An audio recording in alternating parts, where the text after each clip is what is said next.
ஒரு நாள் நமக்கு எப்படி அமைகிறது என்பது அந்த நாளை நாம் எப்படி துவங்குகிறோம் என்பதில் தான் இருக்கிறது.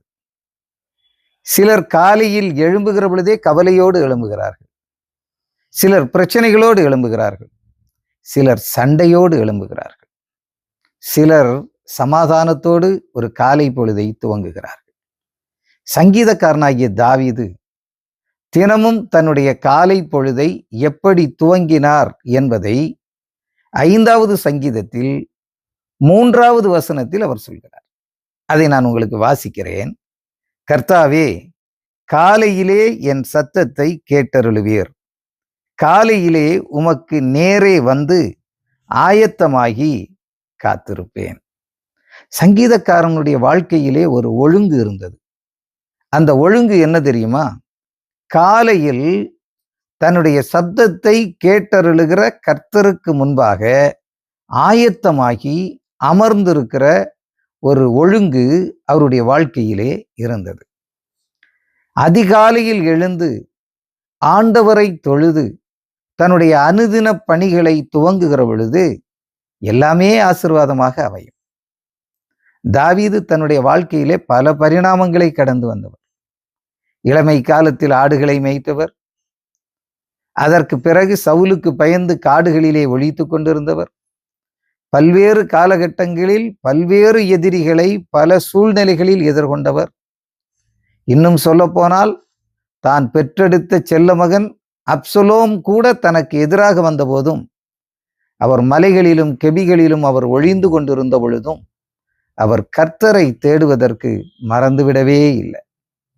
தினமும் காலையில் அவர் ஒளிப்பிடத்தில் இருந்தாலும் அரண்மனையில் இருந்தாலும் ஆயிரம் வேலைகள் அவருக்கு முன்னால் குவிந்து கிடந்தாலும் தன்னுடைய ஒரு வாழ்க்கையை அவர் ஒரு ஒழுங்கின்படி அமைத்துக் கொள்கிறார்.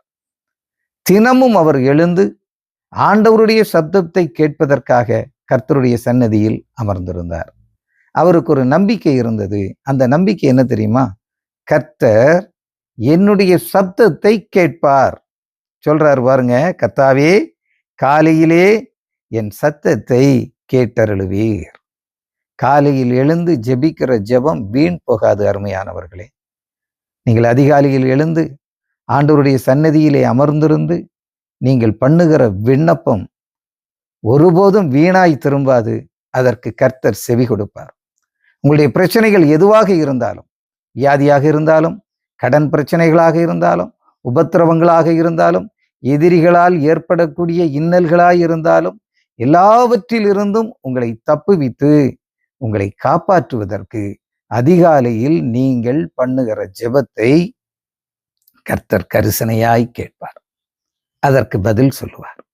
கர்த்தாவே, காலையிலே என் சத்தத்தை கேட்டருளுவீர். காலையிலே உமக்கு நேரே வந்து ஆயத்தமாகி அமர்ந்திருப்பேன். அதிகாலை ஜெபத்திற்கு ஒரு ஆயத்தம் இருக்கிறது. நம்முடைய ஆத்துமாவை ஆயத்தப்படுத்துவது, நம்முடைய மனதை ஆயத்தப்படுவது, கர்த்தருடைய சன்னதியிலே வந்து ஆயத்தமாகி அமர்ந்திருப்பது. அதிகாலை ஜெபம் என்பது நம்முடைய இருதயத்தை கழுவுவது. அதிகாலை ஜெபம் என்பது நம்மை சுத்திகரிப்பது. அதிகாலை ஜெபம் என்பது நம்முடைய இருதயத்திலே நல்ல சிந்தனைகளையும் உயர்ந்த எண்ணங்களையும் உருவாக்கி கொள்வது. எனவே காலை நேர ஜெபம் வீண் போகாது. அதிகாலையிலே எழுந்து ஆண்டவருடைய சன்னதியிலே நீங்கள் அமர்ந்திருந்தால் நிச்சயமாக கர்த்தர் உங்களுக்கு செவி கொடுப்பார். இந்த வார்த்தைகளினாலே கர்த்தர் உங்களை ஆசீர்வதிக்கட்டும். இந்த நாள் உங்களுக்கு இனிய நாளாக அமைய உங்கள் சுரேஷ் காணியின் இதயம் நிறைந்த வாழ்த்துக்கள். நன்றி.